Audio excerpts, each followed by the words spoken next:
La question du déguerpissement des espaces publics. Je vais d'abord le prendre dans le sens général avant de venir au sens particulier.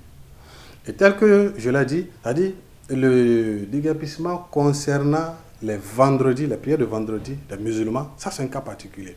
Alors pourquoi je le dis? Parce que le déguerpissement qui a été lancé, c'est une opération qui est sur tout l'étendue du territoire national. Donc que ce soit les commerçants, que ce soit qui que ce soit, tous ceux qui occupent les espaces publics ont été déguerpis.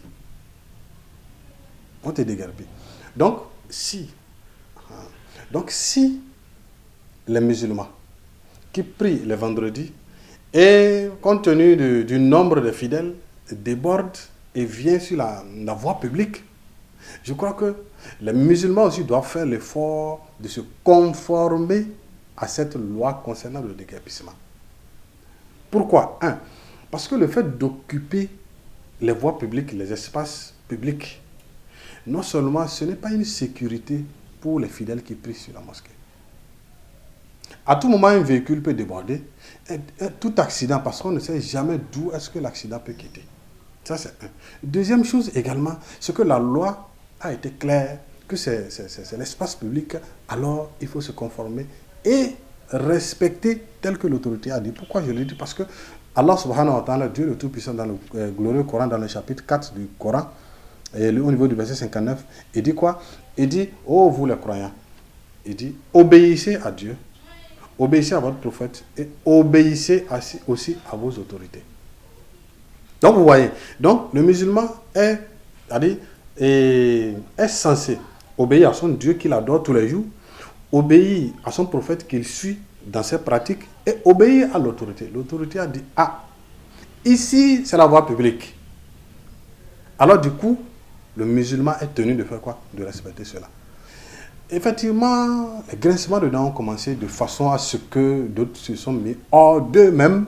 Tout ça, là, nous avons écouté parce qu'à travers nos groupes, à travers lesquels nous arrivons à, donner la parole aux musulmans pour opiner sur des questions de la communauté musulmane.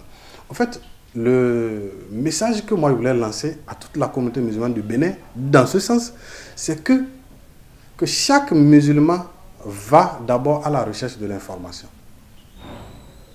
Il ne suffit pas seulement de voir la décision et commencer par s'énerver ou commencer par dire des propos qui ne sont pas, qui ne sont pas directs, qui ne sont pas, qui ne sont pas bonnes, qui ne sont pas bons plutôt les propos.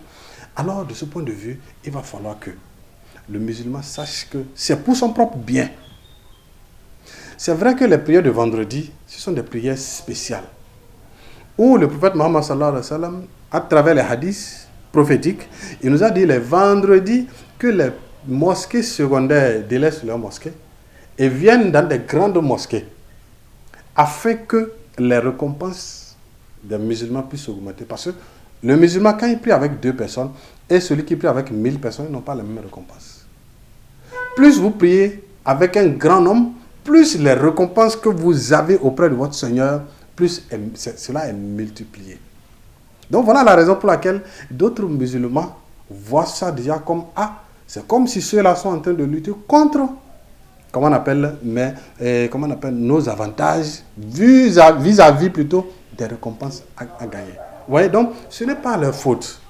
Mais nous, à travers, le groupe opinion musulman du Bénin, le message qu'on veut faire passer à tous les musulmans, c'est de se calmer, de s'apaiser et de savoir que, ce qu'il faut faire actuellement, c'est de respecter ce que la loi a dit et dans le même temps, entamer des négociations de façon progressive. Le bureau de l'Union islamique du Bénin, le bureau exécutif même, peut entamer des négociations en écrivant les plaidoyers.